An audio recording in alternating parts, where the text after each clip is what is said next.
cambios los hace la sociedad que sostiene estas leyes y los reclama.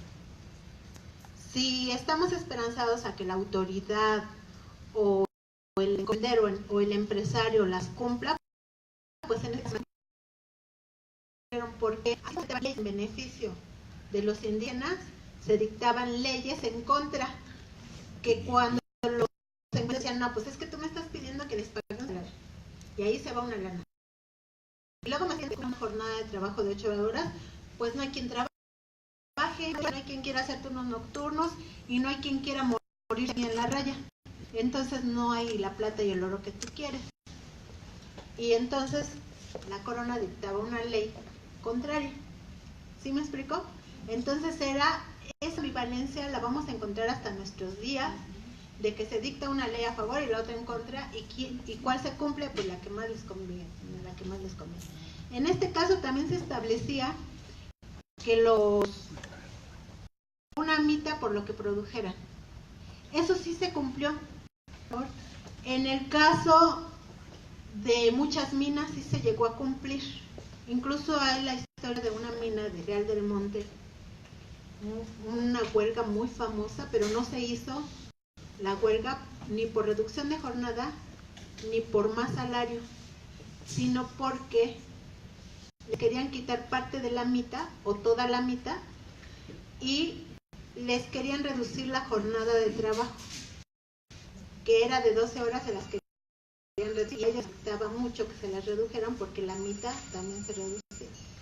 Se armó un broncón, hubo muertos y la huelga duró 10 años. Terminó porque expulsaron a los mineros del lugar.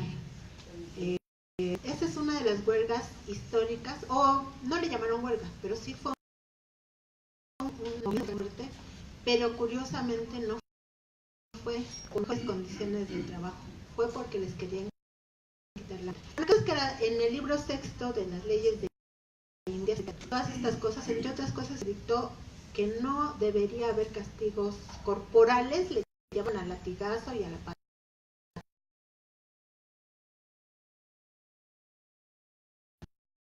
y al manazo y al encierro. Que yo tengo entre mis proyectos ir a investigar porque la hija de ese hombre que creó el Monte de Piedad y que es tan bondadoso y nos presta dinero, unos verdaderos malandrines que se dedicaban a matar a la gente. ¿Sabes pliego de ahora? Heredó la hija. Cuando hereda la hija, la señora, ellas lograron hacerle un juicio por esclavitud. Con el periodo de la que metía a los indígenas, se relata, yo tengo unos libritos que editó la Secretaría del Trabajo, es que es increíble, o sea, el abogado no podía creer que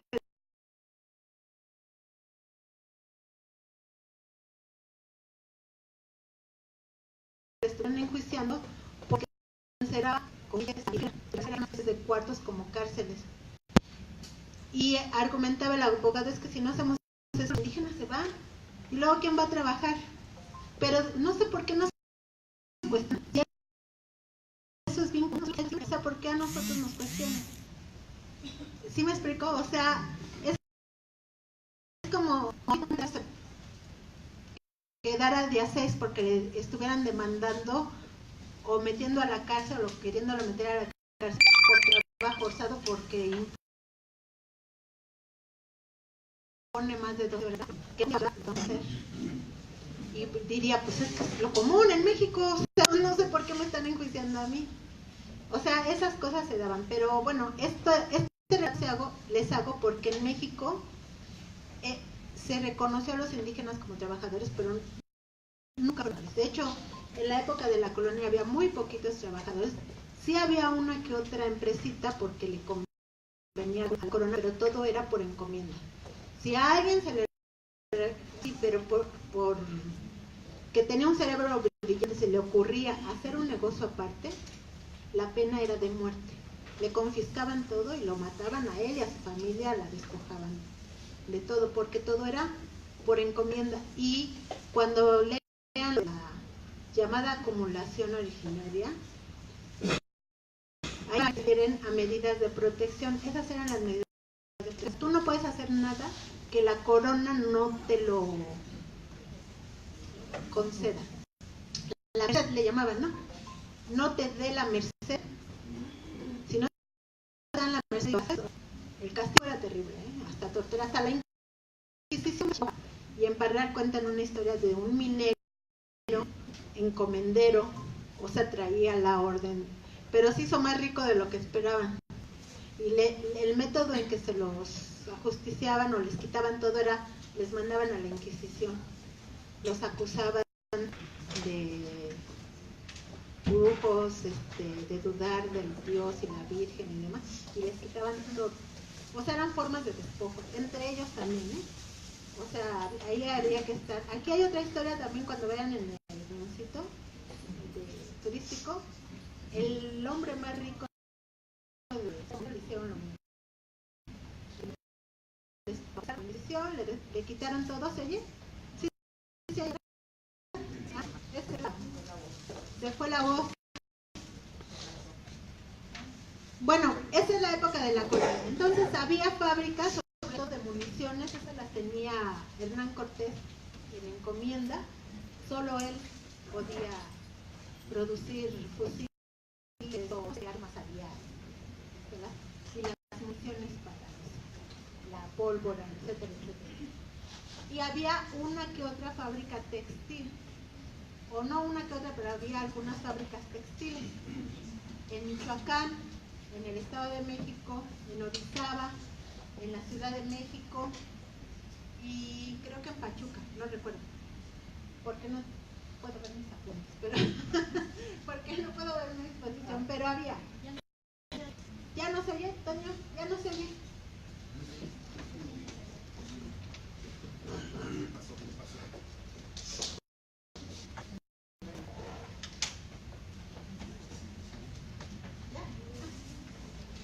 Creo que ya tenemos presentación. Bueno, pero les sigo platicando. Esas fábricas eran por encomienda, pero igual se daba la esclavitud, se daba el avasallamiento y se daba una cosa también. Había pueblos originarios que tenían derecho a mantener sus tierras comunales. Pasó lo mismo que en Europa. Bajo múltiples pretextos se las fueron de un tajo o poco a poco. O les hacían préstamos que no podían pagar y tenían que pagar con la tierra. Pero también pagaban con trabajo. Y ahí es donde empieza a verse más el trabajo forzado, pero también una cosa que le llamaban servicios personales.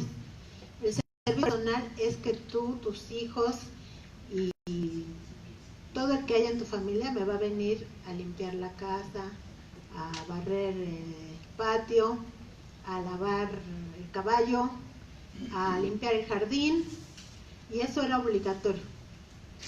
Y se los menciono porque ya cuando se empezó a industrializar el país, fueron de las demandas que se reclamaron que se eliminaran la esclavitud, el trabajo forzado y los trabajos personales. A eso se refieren con los trabajos personales, que siguen existiendo hoy en día, aunque no de manera legal, pero muchos militares y policías los obligan a hacer trabajos personales, lo cual es un delito. Ahora, un delito penal internacional. Y si se trata de funcionarios públicos, como en el caso de policías y militares, es un delito penal internacional de lesa humanidad. Cuando vayan a la PGR, porque también ahí llegan a darse, también el trabajo forzado es un delito penal internacional. Por eso menciono y quiero hacer énfasis.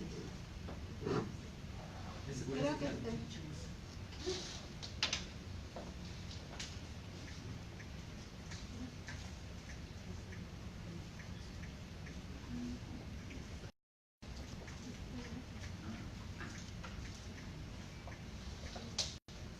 bueno, ya está, pero se está yendo el volumen de este aparato. Bueno, pues vamos a pasar a la época de la Reforma.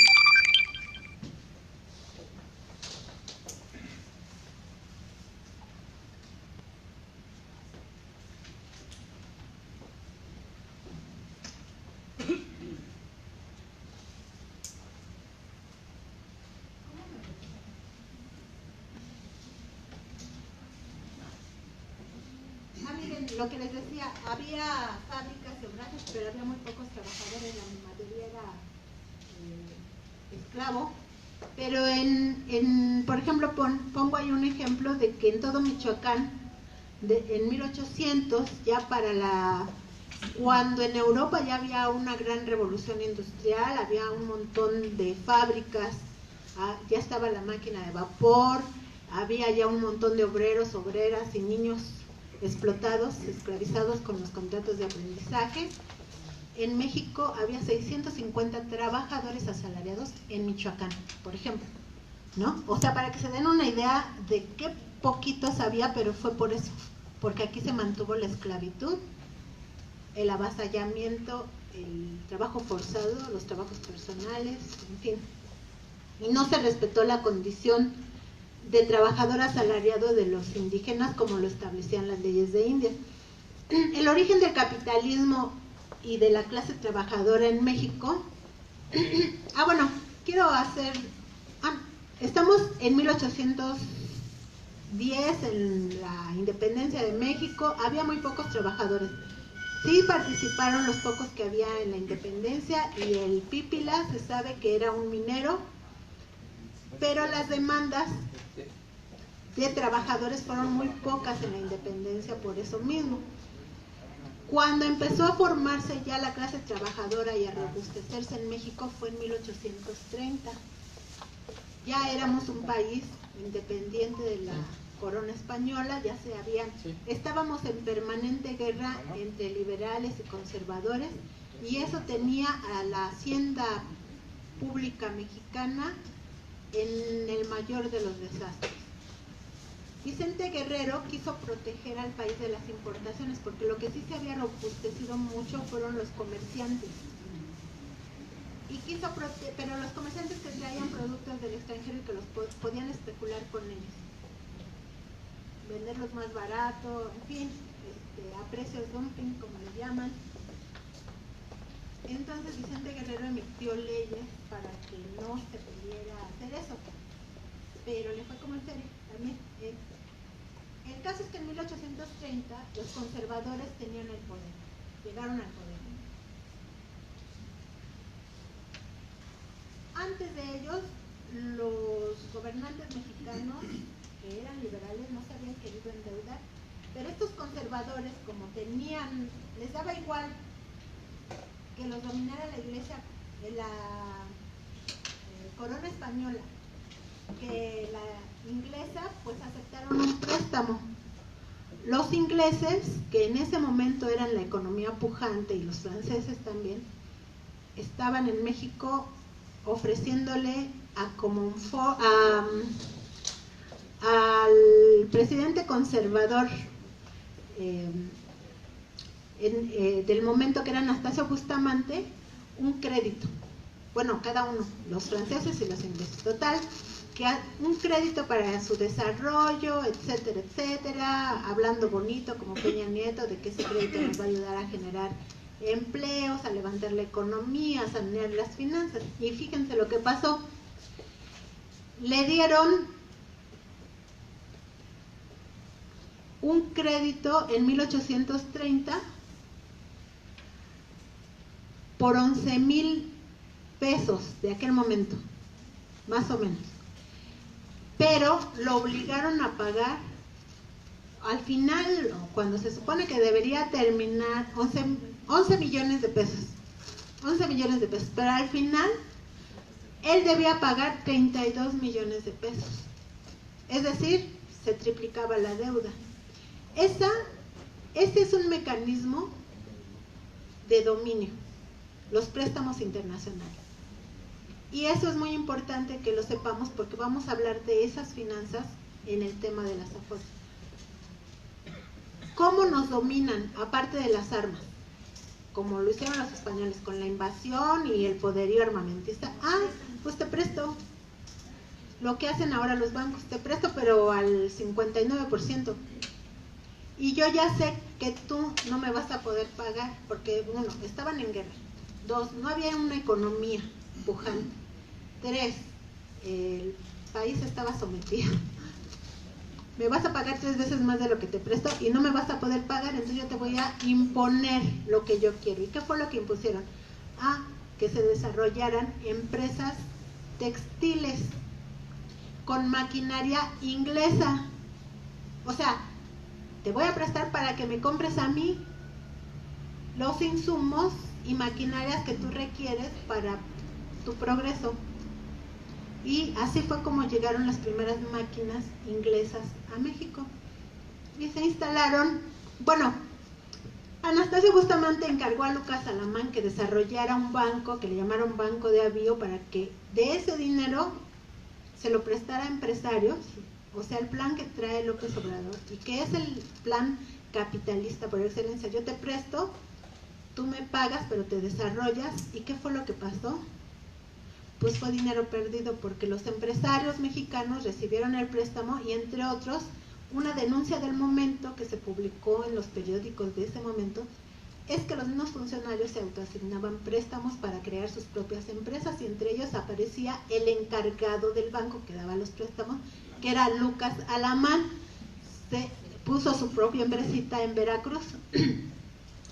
Entonces cuando nosotros nos preguntamos por qué la industria progresó en donde progresó, bueno, si se le puede llamar progreso, en Orizaba, en Puebla, en la Ciudad de México, en el Estado de México, en Michoacán, fue porque en ese momento se decidió que en esos estados y debían instalarse en lugares donde hubiera ríos, porque mucha de esa maquinaria se movía por fuerza hidráulica, porque ellos ya estaban en plena revolución industrial con la maquinaria de vapor y esas máquinas ya no les servían, eran máquinas anteriores, o sea, la misma táctica. O sea, yo les mando mi maquinaria vieja que yo ya no me sirve, se las vendo 10 veces más cara, te doy un préstamo que me vas a pagar 5 veces más y entonces tú quedas súper endeudado con tecnología súper vieja y no vas a progresar y vas a estar sujeto a mí.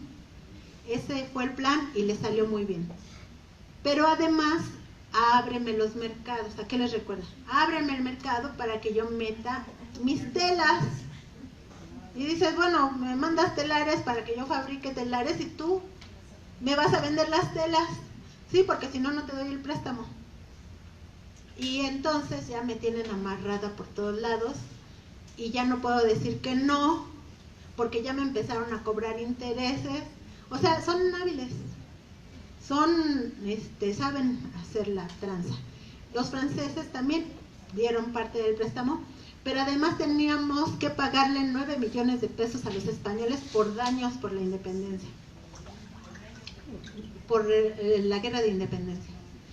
El asunto es que en México había más esclavos, más siervos y más peones acasillados que trabajadores, pero con este programa de industrialización durante 10 años se desarrolló la clase trabajadora y entre 1930 que empezó y 1840 que terminó, había en México 8,000 trabajadores, 8,500 por ahí. Sí, 8,741 para ser exactos. Y la jornada de trabajo era de 11 horas y media, en el mejor de los casos.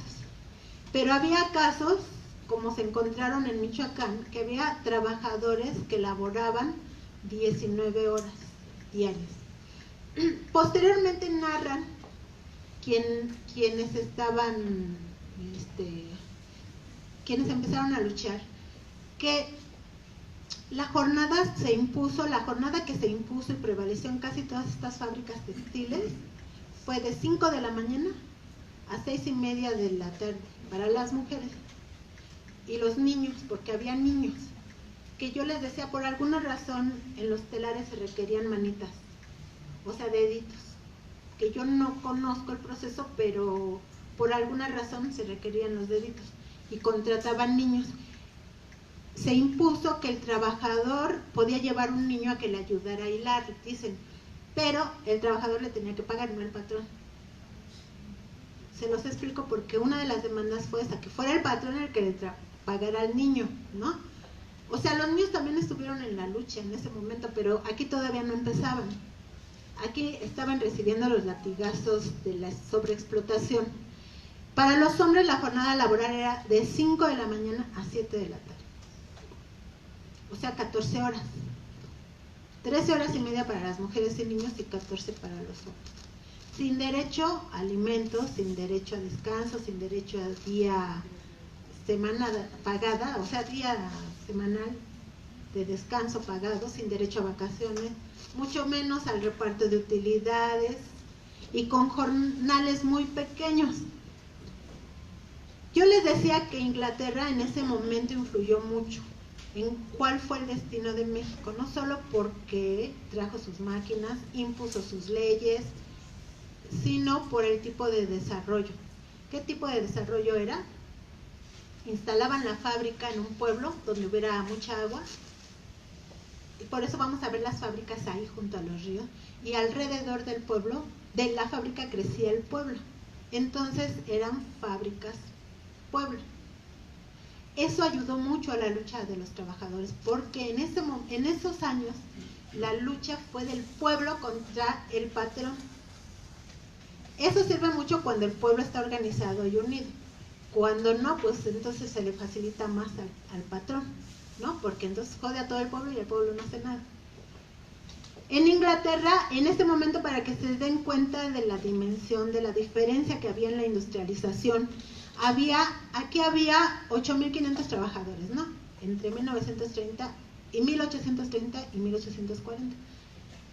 Federico Engels escribió un análisis que se llamó La situación de la clase obrera en Inglaterra, narrando todos los estragos sociales que provocaba la industrialización sin medida, sin reglas para la explotación del trabajo, y decía que allá había 250,000 ingresos textiles, nada más del ramo textil, y aquí acuérdense que lo que se desarrolló fue principalmente el ramo textil, y que vivían en la extrema pobreza, o sea, en lugares, en condiciones hacinadas, sin higiene, sin dinero realmente para comer, para vestir, para calzar, para una vida digna. Él describe eso y es el texto que les voy a mandar esta semana, porque eran condiciones muy similares a las mexicanas, nada más que aquí en México muchos combinaban sus ratos libres produciendo algo en la tierra, ¿no? O sea, imagínense cómo estaba la situación para los que trabajaban 19 horas, ¿no? O sea, si además tengo que buscar cómo me alimento, estaba muy difícil. Esa fue una de las razones que facilitó que se dieran luchas muy importantes en esos años. Pero en 1857 viene la reforma y todos los liberales llegan al poder, hacen una constitución de 1857 que está en la gloria, pero en materia de trabajo no les interesó hacer nada, o casi nada. Juárez, Sebastián Lerdo de Tejada, los grandes constitucionalistas, reformistas, no les interesaron los trabajadores. De eso se quejó un reformista liberal que fue Ponciano Arriaga, lo dejó por escrito, afortunadamente era legislador del constituyente de 1857. Él, Ignacio Ramírez, que le llamaban el nigromante, que era un liberal de izquierda, podríamos decir, Ponciano Arriaga también, y otro de apellido L. Vallarta, que terminó siendo gobernador de Jalisco. Ignacio Ramírez decía algo que no sé si lo diría públicamente, pero lo decía entre sus amigos: no creo en Dios. Y en ese momento decir eso era así como casi una condena de muerte, pero y pasó más a la historia por eso que por esto. Pero ellos en la tribuna se quejaron, en la tribuna del legislativo del constituyente de 1857, que hicieron reformas, o sea, que incluyeron no reformas sino artículos en la Constitución que favorecían el derecho al trabajo, o sea, eliminaban el trabajo forzado, eliminaban los servicios personales, instauraban una jornada laboral de 12 horas, bueno, pues si comparamos que tenían 19 horas de trabajo, 12 ya era una gran conquista. Ponían derechos a la salud, a la vivienda, a acabar con la servidumbre y sobre todo con los castigos corporales, porque los patrones tenían derecho a golpear a los trabajadores, también a las trabajadoras. Pero dijo Ponciano Arriaga en la tribuna, ¿pero qué creen? Hubo mano negra, porque todo esto se aprobó y cuando se publicó la Constitución se lo borraron. ¿Nos recuerda algo? O sea, se los borraron. Ya estaba en la Constitución, así se iba a publicar y alguien metió mano negra. Típico caso. ¿Quién es la mano negra que borra lo que beneficia a los trabajadores? Ocurre actualmente. Los empresarios, efectivamente. Bueno, pero a Benito Juárez eso no le importaba en este momento porque él declaró el no pago de intereses ni de la deuda y lo empezaron a corretear por todos lados, tuvo que huir a todos lados, anduvo por medio México poniendo su gobierno y estos asuntos realmente no le interesaban, o a lo mejor en ese momento eran lo que menos importaba para él. Pero para los trabajadores pues los condenaron a seguir. Sí hubo dos artículos, el artículo 5 y el 32. El 5 dice que no puede haber trabajo forzado, a menos de que el trabajador acepte trabajar más horas y con pago, lo cual ya no se consideraría trabajo forzado. Y así está hasta la fecha, en los tratados internacionales contra las formas análogas de esclavitud, y una de ellas es el trabajo forzado. Y la otra, así en general, se expedirán leyes para mejorar las condiciones de los mexicanos laboriosos. Así en general, o sea, nada. ¿Sí me explicó? Y además, eso del artículo 5 nunca se cumplió. Entonces, toda esta sobreexplotación benefició algo, que cuando alguien llegó con ideas en las que planteaba la organización y la lucha de los trabajadores, fue como un cerillo en la paja. Todo mundo le entró. Dijo, sí, cómo no, pues sí, me estoy muriendo aquí en la máquina, me estoy muriendo de hambre, o sea, trabajo 12, 15, 18 horas y me estoy muriendo de hambre. Entonces fue así. Un presidente mexicano, Ignacio Comonfort, decretó en los años 60, de 1860, que los extranjeros, facilitó a los extranjeros venir a México. Había racismo en su decreto porque, o a lo mejor otras intenciones, pero suena a racismo porque él decía que para que México progresara, pues tenían que venir extranjeros que tenían estudios, que tenían más conocimiento y que tenían más posibilidades que los pueblos o los pobladores de aquí para ayudar al progreso de México. O sea, tenían que ser extranjeros para ayudar al progreso de México. O sea, no pudo desarrollar un programa propio. Que vengan los extranjeros, pero como dice el dicho, bueno, pues vino todo tipo de extranjeros. Entre los extranjeros vinieron socialistas también, que andaban queriendo implementar teorías que allá se habían desarrollado, pero que en el caso de México quienes vinieron fueron los socialistas utópicos y los anarquistas posteriormente. ¿Y qué es eso? Bueno, se los voy a explicar quién vino y les quiero pasar un video pequeño de qué es, para darle la palabra al maestro José Cardosa que está allá atrás, esperando a que yo termine. Entre esos extranjeros vino un filósofo que se llamó Plotino Rodacanati. Plotino Rodacanati, porque lo van a ver en el video, él fue un apasionado de las ideas de los socialistas utópicos, que en general planteaban que si creábamos cooperativas o comunas en donde todos fuéramos humanos y los trabajadores se ayudaran, ese pueblo iba a progresar. Bueno, el caso es que llegó primero a Chalco Y en Chalco había gente, mexicanos, que querían liberarse de la explotación agraria. Y hubo un mexicano muy joven que dijo, yo quiero eso.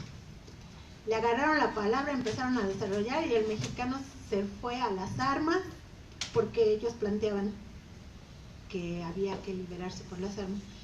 Hizo una micro revolución y terminó fusilado, él y todos los que lo siguieron. Entonces eso fue mucho también de lo que pasó, que muchos de los movimientos sociales que encabezó terminaron en muerte de los trabajadores, en represión. Hubo represiones crueles y masivas en ese momento. Pero Plotino Rodacanati, después de Chalco, y la fortuna es que no había muchos medios de comunicación ni redes sociales, consiguió chamba aquí en San Ildefonso. Había una prepa y una escuela de estudios superiores. Creó el primer círculo de estudios socialistas y empezó a estudiar junto con sus estudiantes las teorías del socialismo utópico.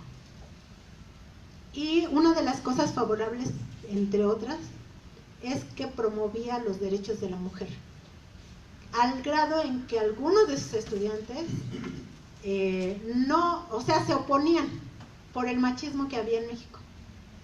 Hubo uno especialmente cuando se creó el gran círculo de obreros en México, él se oponía a que las mujeres ocuparan cargos, pero Plotino dijo no, si las mujeres trabajan, también tienen derechos, y pues estuvo fomentando esos derechos.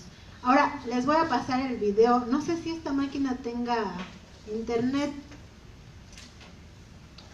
no sé si el compañero que nos está ayudando aquí nos haga favor. ¿Tiene internet? ¿No hay manera? Es un video de 13 minutos. Lo vamos a ver y vamos a dejar en suspenso esta historia del movimiento obrero mexicano para que nos dé sus comentarios el maestro José Cardosa. Me quiero conectar.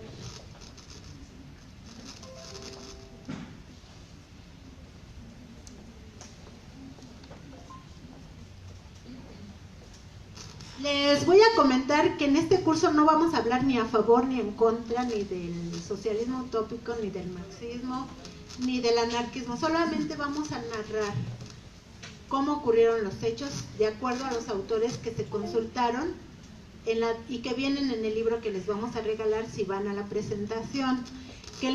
Aprovecho en lo que nos conectan a internet para comentarles que debido a que Martín Esparza, que nos apoyó para la impresión del libro en el Sindicato Mexicano de Electricistas, se va a ir a Europa a una reunión corporativa sí saben que está para la empresa Fénix, aliado con la empresa Mota Engine.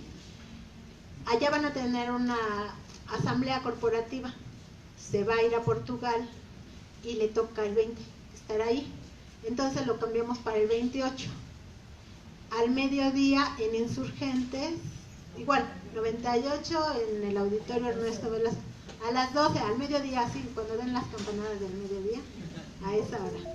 Y vamos a tener banda porque era el 20, pero como ya no es 20, pues ya no va a haber banda. O sea, bueno, para el otro ya lo pondremos, siempre los ponemos el 20, ya habrá banda, ya habrá la oportunidad. Pero bueno, pues se los explico, ya les mandé un mensaje, ojalá lo puedan ver, y la nueva invitación con la del 28. Si nos hicieron favor, que nos haya hecho favor de invitar a otros o de difundir la invitación, por favor, háganos favor de recircular esta nueva y explicando pues que Martín se tiene que ir. Y nos decía que podíamos hacerla aunque él no estuviera, pero la verdad es que él merece estar porque pues ellos les imprimió el libro y entonces ni modo de que no esté. O sea, eso para nosotros sería muy feo que no estuviera, ¿no?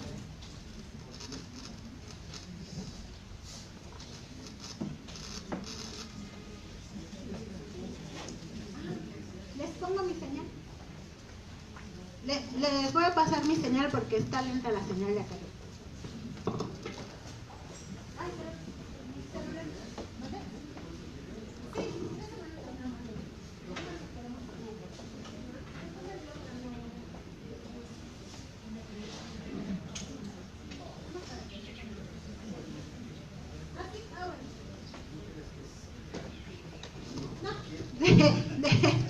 De hecho, les explicaba, no vamos a hablar ni a favor ni en contra de las corrientes, nada más vamos a decir lo que pasó y cómo pasó, porque no queremos enfrascarnos en discusiones teóricas que desde mi punto de vista sirven pero a veces destruyen, ¿no?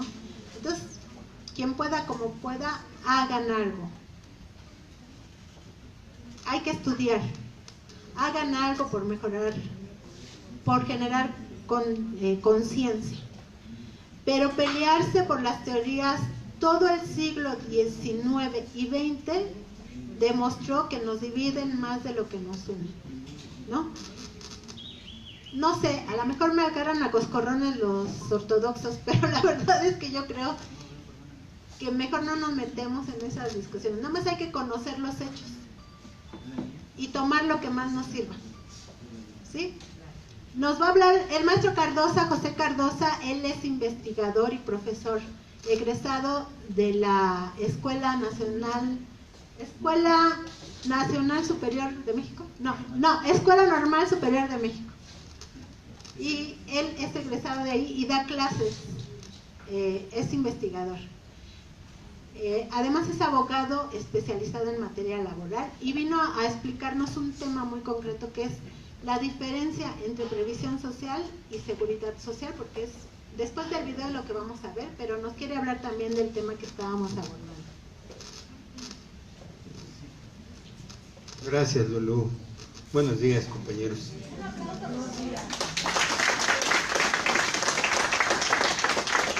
Me da gusto estar con ustedes y de ver de que hay gente interesada en saber. Una de las cosas más importantes es hacer, pero luego hacemos sin saber, y lo que hacemos no es lo mejor. Nos da después el destino una serie de golpes y le andamos buscando echar la culpa a ver a quién, cuando muchas ocasiones somos nosotros. ¿Por qué? Porque no nos interesamos en el saber. Esta es una de las características. Miren, un servidor, yo soy egresado del UNAM, soy maestro en la Secretaría de Educación Pública, soy docente, profesor investigador en la Escuela Normal Superior de México. Es la cuna de la CENTE, ahí es donde se educó la CENTE, ahí educamos a los cuadros principales de la CENTE. Y hace un año, ahora, el 20 de noviembre, se presentó un libro, el de Prohibido Olvidar, sí, hace 2 años, y se presentó con 2 capítulos en relación a la CENTE, uno del compañero Pedro Hernández en relación a la política educativa y la CENTE, y el otro, el origen de la CENTE, escrito por un servidor. ¿Por qué escribo este capítulo? Porque soy de esos loquitos que en 1979 fuimos a Tuxtla Gutiérrez ante un movimiento de masas de maestros chapanecos y tabasqueños, en donde se fundó la CENTE, ahí en Tuxtla Gutiérrez, en 1979, en diciembre, cuando todo el mundo se fue de vacaciones. Un grupo de loquitos, éramos muy pocos, de provincia, que no éramos de Chiapas ni de Tabasco, llegamos ahí, y de ahí se originó la idea y se proclamó la CENTE, que después se hizo la primera reunión formal de la CENTE, ya cuando muchos vieron que aquello era algo más que una reunión de locos, aquí en mi escuela, en la Normal Superior, la que está aquí adelante, a un lado de Metro San Cosme, que por el delito de haber estado instruyendo, capacitando no solo a los maestros, sino a muchos movimientos, prácticamente mi escuela se transformó en el cuartel general del movimiento de trabajadores. Ahí llegaban los trabajadores, los campesinos, hacían asambleas, tenían muchos auditores. Un priista muy renombrado, Jesús Reyes Errores, algunos le dicen Heroles, yo le digo Errores, dijo que ahí había una fractura y que podía en un temblor derrumbarse los edificios. Están más firmes que nunca, ¿no? Lo que pasa es que querían sacarnos. Cuando dijo eso estaban entrando ya los granaderos, los granalocos se apoderaron y durante muchos años estuvieron ahí. Hoy esos edificios los ocupan oficinas de la SEP, que prácticamente no hacen nada. Dirección General de Normales, que realmente está encargada de la política de cerrar las escuelas normales. A mi escuela la han ido tratando de cerrar, no han podido porque la resistencia, a pesar de todos los golpes, continuamos ahí. Y hoy nos invita a Lulú. Ahí, en 2006 desarrollamos un movimiento muy especial en defensa de la ley del ISSSTE. Yo era en ese momento, aparte de maestro de la Normal Superior, maestro aquí en la Universidad Obrera, que he andado en muchos lados así dando conferencias, clases, etcétera. Y ahí iniciamos el movimiento de defensa de la ley del ISSSTE, 2006. Algunos dirán, bueno, ¿y por qué en 2006? Porque en ese momento Joel Ayala, el líder de la FETSE, presentó una iniciativa el 6 de enero de 2006 que se publicó en la Gaceta Parlamentaria para reformar la ley del ISSSTE. Tan pronto me entero, empezamos a investigar. Yo daba el curso de Previsión y Seguridad Social ahí en la Universidad Obrera y iniciamos una investigación, se publicó y de ahí se formó un grupo de kamikazes, de compañeros, alumnos, así como ustedes, que eran dirigentes sindicales, activistas sindicales, que estuvieron en la Universidad Obrera, y en las madrugadas, a las 5 o 6 de la mañana o en la noche, nos presentábamos en los principales centros de trabajo del ISSSTE, en los grandes hospitales, con volantitos a anunciar que venía la reforma, la ley del ISSSTE, que debíamos de estar alertas porque nos iban a partir toda la... Eso que dijeron. Y en ese sentido parece que empezó a calar. Después viene el movimiento obradorista, hace el plantón aquí en Reforma. Yo les decía, alerta, porque después de que levanten el plantón, se nos van a venir encima. ¿Por qué? Porque ya antes había una diferencia entre la rata mayor, que era el Bester Gordillo, y Joel Ayala. Decían que no estaban de acuerdo. Yo les decía, se van a poner de acuerdo. El desacuerdo es en el reparto del botín. Se pusieron de acuerdo. Les dije, aguas. Ahorita están distraídos por Obrador, pero Obrador levanta el plantón y nos van a partir toda la maraca. Y efectivamente la levantó. Y el 2 de abril se publica en el Diario Oficial, 2007, un año después, poco más de un año, publican la ley, que es la que nos dieron en toda la maraca. Y hoy que es motivo del estudio. ¿Por qué? Porque ahí involucraron a muchos que no estaban involucrados en las afuera. Ahí es donde viene el enlace, o sea, no podemos olvidar esa parte de la historia. Resolvieron el problema de la distracción de Obrador y va. Afortunadamente ese trabajo que hemos estado haciendo en la Obrera repercutió. Y a pesar de que la gente al principio dijo no, los dos principales sindicatos en donde estaba puesta la esperanza de que se desarrolló un movimiento fuerte, la gente dijo no, esto es asunto político. Lo mismo hizo el CITUAM, que también tiene ISSSTE. Dijeron no, pero yo había publicado y alguien les dijo a los del CITUAM que yo tenía una investigación y me invitaron a una de esas asambleas, a una reunión de Consejo General de Representantes. Asistí, me dieron 10 minutos para exponer, les digo, no, pues con eso apenas doy los saludos y me despido. Me dieron la concesión de 15 minutos. En 15 minutos traté de dar una explicación de dónde venía. Al día siguiente me llama el secretario general del CITUAM y me dice que quieren ver la cuestión del amparo. Habían sacado incluso hasta un desplegado en la jornada de que decían, eso es político, no es jurídico, nada de amparos. Cambia, gira de política el CITUAM, lo comunica a los demás, llega a la asamblea de la CENTE y la CENTE dice, vamos por los amparos. Y de ahí se desarrolló el más grande movimiento de los trabajadores de este siglo, 2 millones de trabajadores metiendo amparos, de todas las dependencias. No había centro de trabajo del apartado B en donde no hubiera un pequeño grupo de compañeros que estaban interesados, estaban promoviendo los amparos. Yo veía ahí que esa lucha por los derechos iba a empezar, iba a terminar de una manera, un triunfo, una derrota o a medias, pero no debíamos de desaprovechar porque nuestra posición debe ser muy clara. No estamos luchando por tener más derechos o porque nos preserven. Nosotros debemos de tener bien clara la idea de que estamos luchando por cambiar la estructura social que jode a la mayoría y que permite que una ridícula minoría de unos cuantos sea inmensamente rico, mientras la mayoría, más de 60 millones de mexicanos son pobres, 40 de ellos en miseria extrema. O sea, eso de que queremos una nueva prestación o más vacación, no, señores, no debemos de ser ridículos y estar pidiendo limosnas, migajas. Queremos el pastel, es más, no queremos el pastel, queremos la pastelería, y debemos de determinar qué tipo de pan se hace y cómo se reparte. No queremos una migajita. Es lo que muchos compañeros no entienden. No entienden. Yo espero que este curso sea y lo vayan entendiendo. Y vamos a proteger lo poco que tenemos. Debemos de empezar por algo. Pero no se queden ahí, por favor.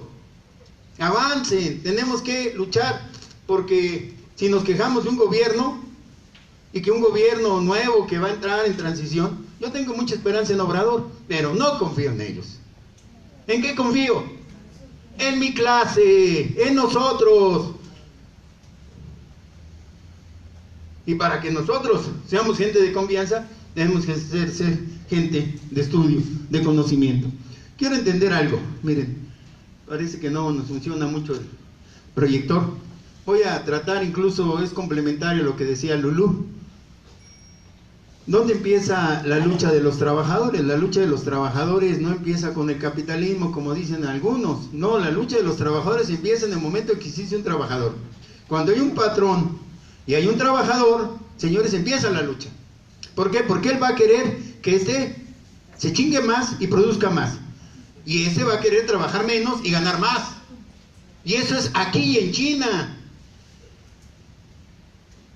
Esa contradicción no nace con el capitalismo, nace desde que había el esclavismo, siempre y cuando sean trabajadores asalariados. Nos hablaba de los mineros, de Real del Monte. Señores, es curioso, pero por ejemplo, cuando se utiliza mucho y se aferra uno a una corriente, yo escucho a los compañeros marxistas que dicen que las primeras huelgas son después de la Revolución Industrial. Señores, la primera huelga se hizo en el Egipto faraónico, 2100 años antes de Jesucristo. Fue la primera huelga. Ustedes dirán, ¿cómo es posible? Sí, estaban construyendo las pirámides donde iban a enterrar a los faraones. Y los que trabajaban, la mayoría eran esclavos. Pero había un pequeño sector de trabajadores calificados, diríamos hoy, que eran los que labraban la piedra. No los que arrastraban y la ponían, no los que labraban, los cantereros. Había un cierto sector de trabajadores, albañiles, que no eran esclavos, eran egipcios. Y que en un momento tenían pactado que tenían un salario, un ingreso, les pagaban. Y de repente el administrador, como sucede en muchas empresas, que llega el nuevo administrador y empieza a reducir los pagos, empieza a ver eficiencias y le reducen. Y los trabajadores, como muchas ocasiones sucede, hace rato decía Lulú, la importancia de la mujer. Los trabajadores le reducen el salario y dicen, pues ni modo. Pero la mujer, en la casa con los chamacos, dicen, pues ya no me alcanza lo que me trae mi cuate. Véanle. Y son las mujeres de los cantereros los que empiezan a organizar la rebelión y convencen a los maridos. Y los maridos no les queda otra, porque regresan a casa y ya saben, en casa está la mujer y les empieza a apretar. y estalla la huelga. ¿En qué acabó la huelga? Obvio, el administrador, Saru, de nombre Saru, ordena que localicen a los cabecillas y los pasen a cuchillo. Todas las mujeres, esa sabiduría de la mujer, se organizaron y mandaron una comisión a platicar con el faraón. Lograron meterse, pues como no eran mujeres y se pusieron como debían de ponerse, y el faraón las admitió, las escuchó. Dijo, ¿cómo eso pasa? Le dijeron, sí, mira, ahí donde tú vas a ser enterrado, en donde vas a adquirir la calidad de Dios, ahí es donde vas a ser un Dios más. Este tipo te la está construyendo y te está poniendo malas influencias, negativas influencias. Imagínate tú que vas a ser Dios, vas a ser un Dios así como manchadito, ¿no? O sea, en ese sentido platicaron con el faraón dijo, no, ni madres, páguenle lo que deben, y le recuperaron los salarios. Esa fue la primera huelga. ¿Y saben qué? Trabajadores al servicio del Estado, curioso. No diríamos. Otro movimiento, gran movimiento que se refiere a la previsión y seguridad social, señores, se dio en la Roma imperial. En Roma pues, era un imperio y que pasaba a perjudicar a la inmensa mayoría de los pueblos, pero dentro de Roma, en el sector más cabrón, entre los legionarios, esos que iban y arrasaban pueblos, había inconformidad. ¿Por qué había inconformidad? Fíjense bien. Ellos decían, bueno, sí, vamos, vencemos a unos, luego a veces nos dan recompensas, pero todos tenemos familia. Y después de 10, 15 años de andar en la guerra, pues caramba, las lesiones, las heridas, la muerte nos acompañan. Y después, ¿a dónde vamos? Todos mutilados de una pierna, de un brazo, etcétera. Necesitamos pasar al retiro, llevarnos a nuestras familias en un lugar. Y no tenemos tierra. Terminamos y como desechos. Ellos querían que el emperador, que Roma, les diera un pedazo de tierra para cuando se retiraran. Y una pensión, un pago. La primera ocasión que se hablaba de pensiones, hablando de las Afore. Pues obvio, lógico, los mandos del ejército dijeron rebeldes. No, ahí es donde sale la lucha. Tácito, el historiador romano, es el que nos relata esta rebelión de las legiones de Panonia, de Germania y de Panonia, en donde nos relata, y cuando leemos el relato de Tácito, el historiador romano, nos dice que había asambleas multitudinarias en donde un orador y otro orador y otro orador hablaban a favor de los derechos de los legionarios, y arrestaron a los oficiales, pero después ahí entra personajes que ustedes habrán visto en películas. Calígula era un niño que andaba ahí entre las legiones de Panonia. Ahí se lo llevaron, ahí se educó en ese ambiente. ¿En qué terminó? En una derrota. Los derrotaron a fin de cuentas, pero los derrotan ahorita, y al poco tiempo, como la causa era real, empezaron a dar los emperadores a los legionarios que pasaban a retiro tierras, fundaron colonias en diferentes partes de Europa, les daban tierras y se iban ahí con su familia y les dieron una pensión. La derrota terminó realmente al tiempo en un triunfo. ¿Por qué? Porque si no le daban algo así, si habían aplastado a sublevación, esa sublevación iba a darse en otro momento, y entonces los enemigos del Imperio Romano los iban a derrotar.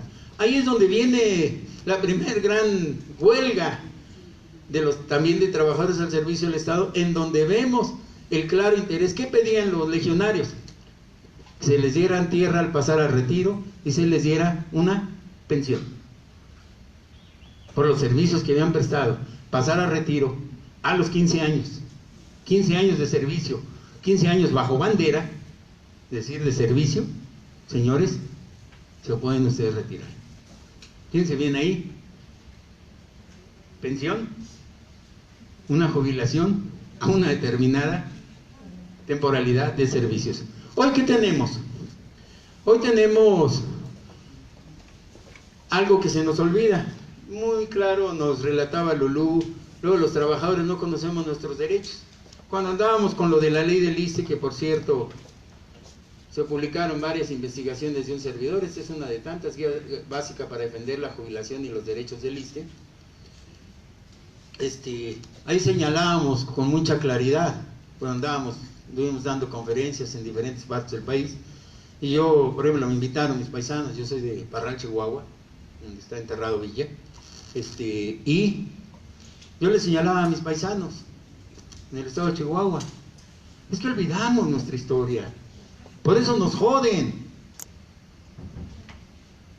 Yo les decía, a ver aquí, paisanitos, ustedes, muchos son villistas, porque la gente de Chihuahua es villista, aunque por ahí los historiadores, deformándonos, los periodistas, los malos cronistas, nos dicen que en Chihuahua hay dos versiones, del Pancho Villa héroe y del Pancho Villa asesino. Señores, sí es cierto, pero el pueblo, el trabajador, apoya a Villa. Y obvio, los ricachones, los del gobierno, están en contra de Villa, dicen que Villa fue un robavacas, un asesino. Señores, pero hay que verlo. Hay que ver cuál es el resultado final. Yo recuerdo de chico cuando era el día de la muerte de Villa, ahí en mi tierra, en Parral. Todo el mundo iba al Camposanto, al panteón, y todo el mundo le llevaban flores a su familiar, o a los familiares.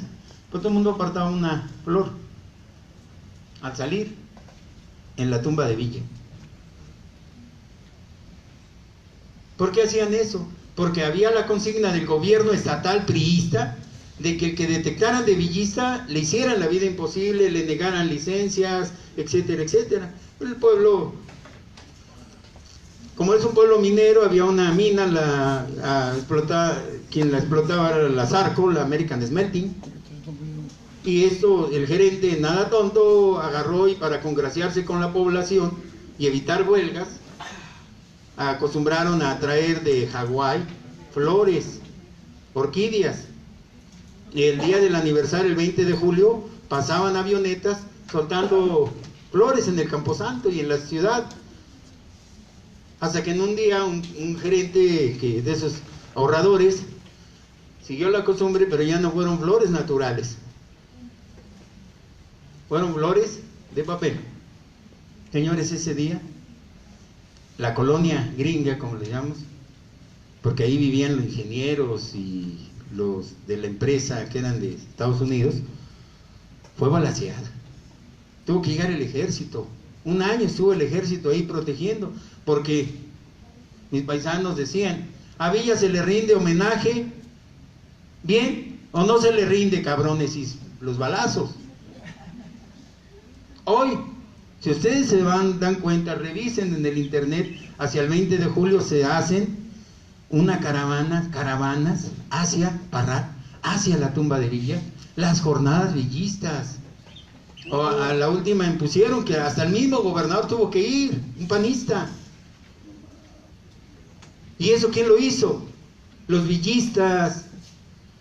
Impusieron, hoy se hace ahí, así como en Iztapalapa se hace en Semana Santa homenaje, ahí se recuerda la revolución, se recuerda a Villa. ¿Y por qué recordamos a Villa? Tenemos que recordar a Zapata y a esos del Congreso Constituyente. En muchas ocasiones no entendemos qué es lo que nos dieron, señores. Lo que nos dieron en el Constituyente yo les decía a mis paisanos, a ver, si el abuelo, vamos a retrasarnos en el tiempo, si el abuelo era campesino, no tenía tierras, si acaso era mediero, por ejemplo Villa fuera mediero, o sea la mitad.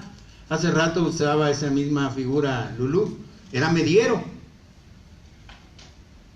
Si cultivaba bien o no,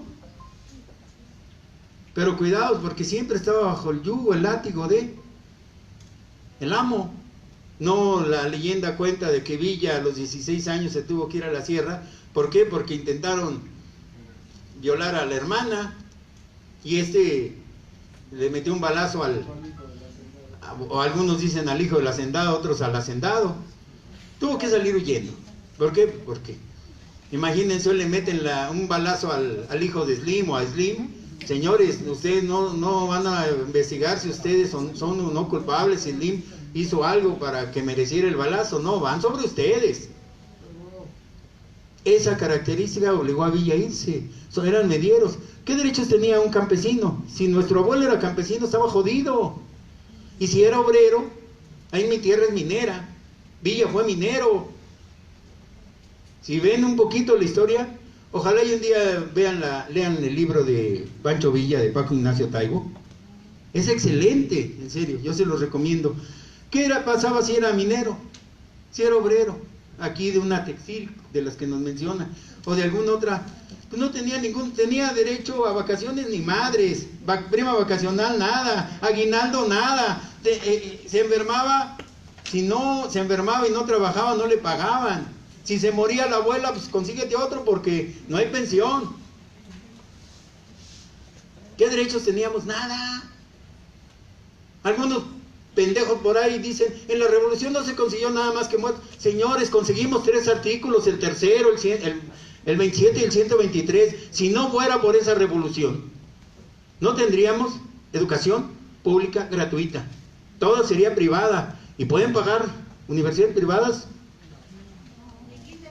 Ni kinder privado muchos.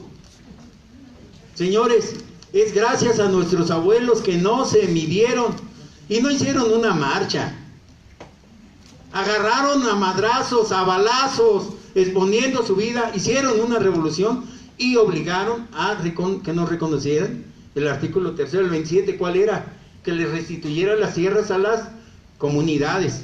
Por eso los comuneros les restituyeron las tierras, y a los que formaron nuevos centros de población, los ejidos. Ahí está la diferencia y entender lo que es un comunero y un ejidatario.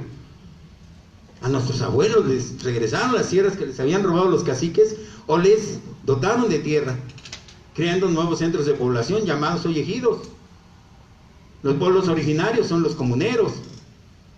Si son ejidatarios, son descendientes a lo mejor de ellos, pero ya no son pueblos originarios. Cuando hay una discusión que los pueblos originarios, ahora que viene lo del aeropuerto, pueblo originario es el que es comunero. Si hablan de ejidatarios, los de Atenco no son originarios. Ellos nunca pelearon como pueblo originario, pelearon como ejidatarios. Tan derecho tiene uno como el otro, y las organizaciones son muy similares. Lo único que los diferencia es el origen. 2, 27.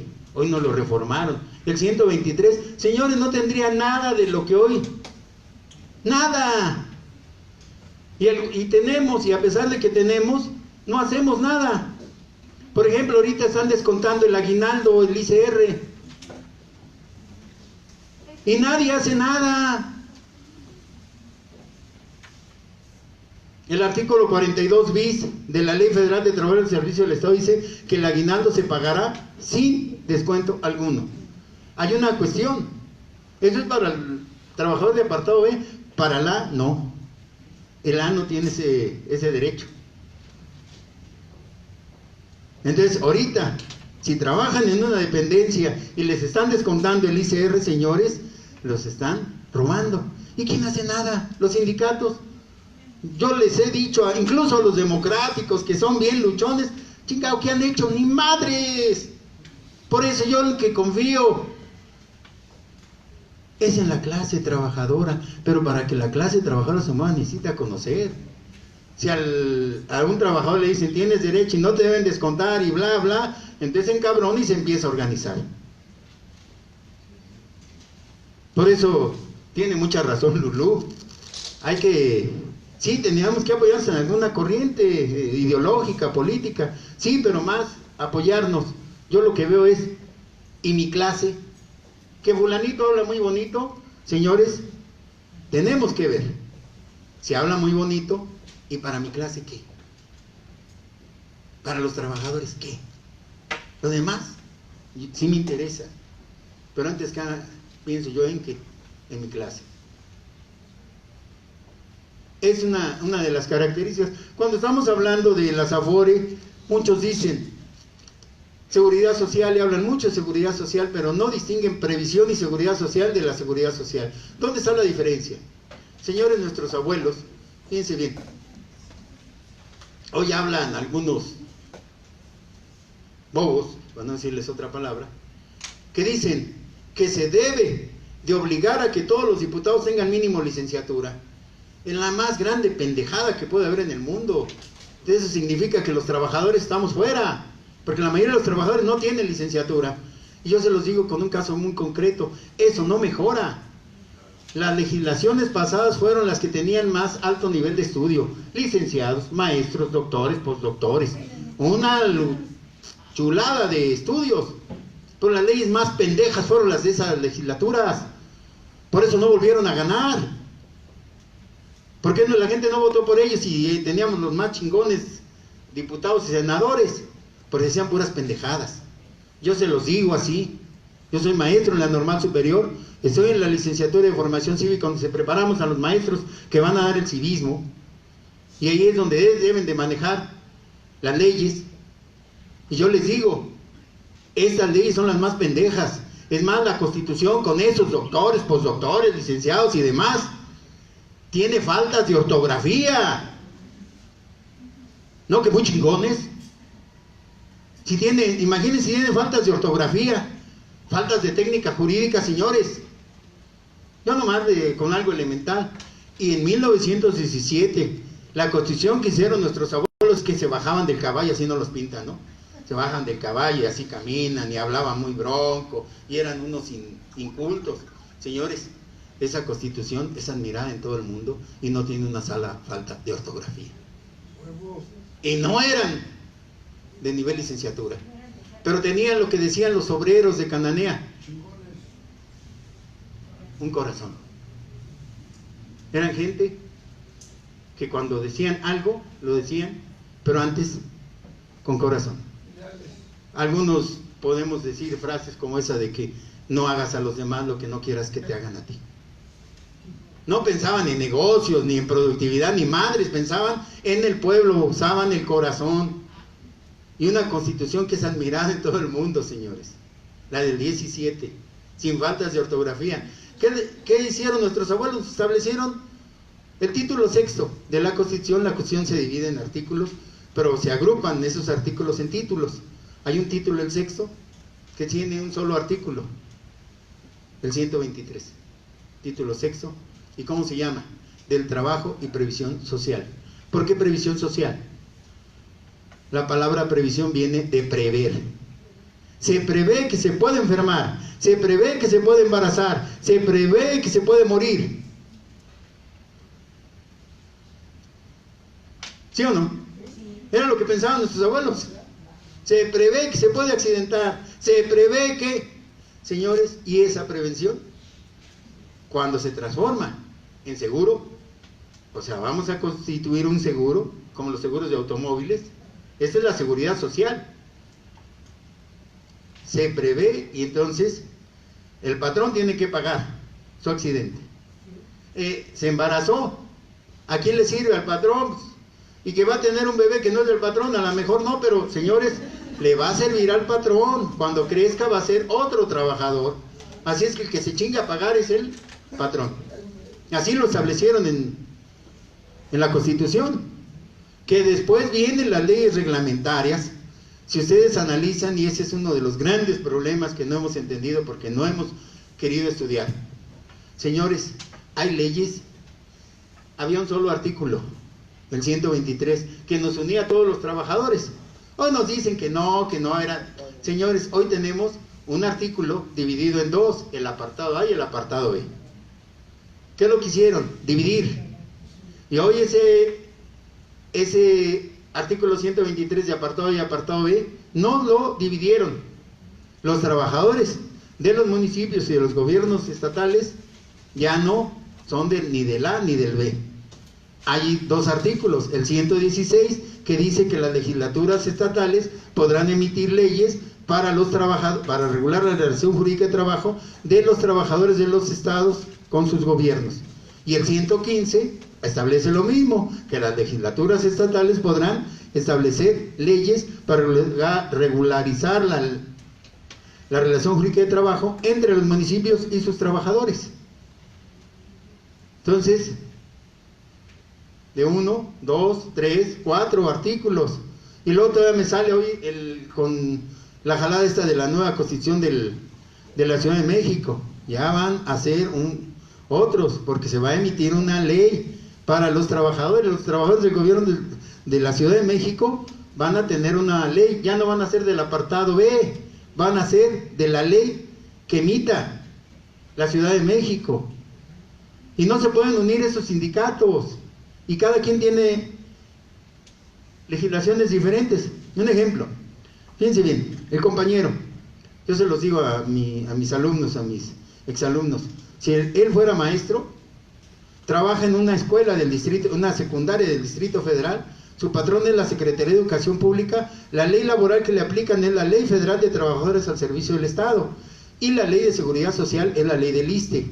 Pero como no le alcanza la lana, en la mañana trabaja en la Ciudad de México, en la tarde se va a trabajar a una secundaria, cruzamos una calle y ya estoy en el Estado de México. Y ahí ya no es del apartado B. Su patrón será el gobierno del Estado de México, le aplican la ley del trabajo del Estado de México, que es la ley del apartado B, de allá del Estado de México, regulada por el 116, y no le dan ISSSTE, le dan ISEMIM. ¿Han visto las clínicas del ISEMIM? Pero no le alcanza la lana porque tiene necesidades y se mete a trabajar los tiempos que le quedan libres o los sábados en una escuela privada.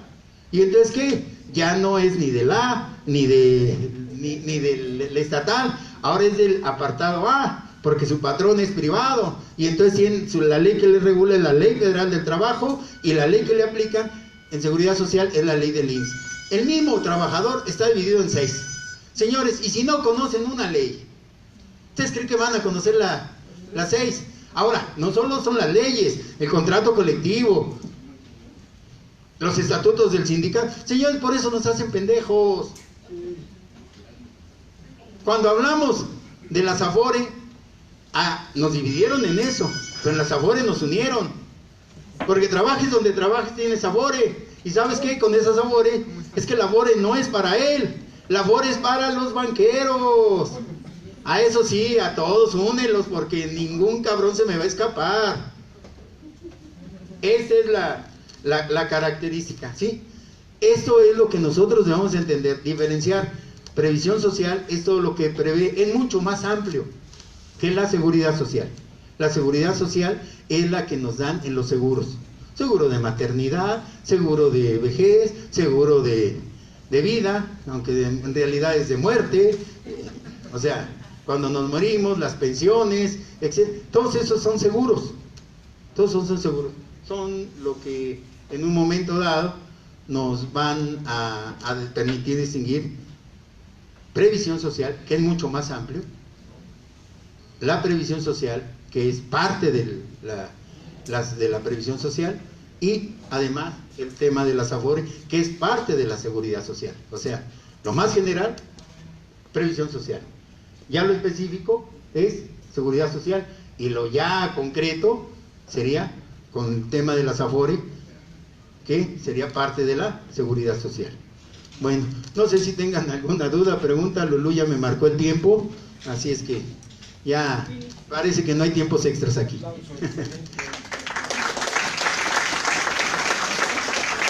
Gracias, maestro. Pues bueno, esto nos sirve mucho para entender qué es la previsión social y la seguridad social, que en la semana pasada les mandé también 2 documentos, uno de los cuales también explica esta parte. Vamos a ver un video de 13 minutos para que nos explique qué es esto de socialismo utópico y qué era el socialismo científico que vimos la semana pasada de Marx, o qué es, cuáles son sus pequeñas diferencias, pero lo que prevaleció en México en las primeras luchas laborales fue el socialismo utópico y el anarquismo. Y necesitamos saberlo para explicarnos muchas cosas. Después ya llegaron los comunistas. El asunto es que los comunistas de Marx, los marxistas, creyeron que la revolución proletaria se iba a hacer en los países más desarrollados industrialmente, donde había más proletarios. Y resulta que no ocurrió así. De hecho, la primera revolución proletaria ocurrió en uno de los países más atrasados industrialmente, que fue Rusia. Bueno, después se convirtió en el bloque soviético. Y luego en otro que todavía estaba más atrasado, que fue en China, ¿no? Y luego en otro que estaba todavía más atrasado, que fue en Vietnam, y que lucharon con garra. Pero la realidad es que no se dio así como ellos creyeron en ese momento. Sin embargo, influyó también en México. A finales de 1800 llegaron los comunistas bolcheviques a México, pero eso lo vamos a ver después. Nosotros nos vamos a quedar por cuestiones de tiempo hasta aquí, hasta entender qué es el socialismo utópico, a diferencia del socialismo científico.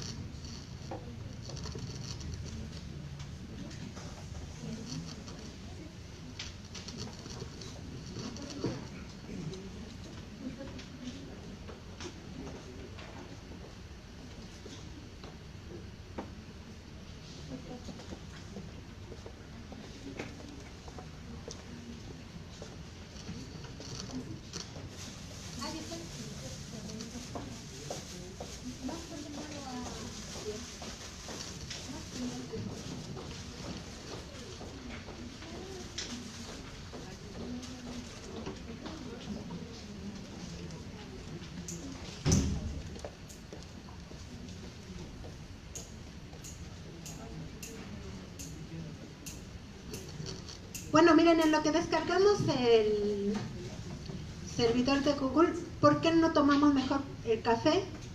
Nos llenamos de energía con un poco de café y regresamos a ver el video y luego a escuchar al maestro Sócrates, que está aquí para hablarnos de qué es esto del mutualismo, que fue la primera forma de organización de los trabajadores, y el cooperativismo. Vamos a pasar a tomar café, por favor, y a platicar y a desahogarnos un poquito, a oxigenar el cerebro, y regresamos.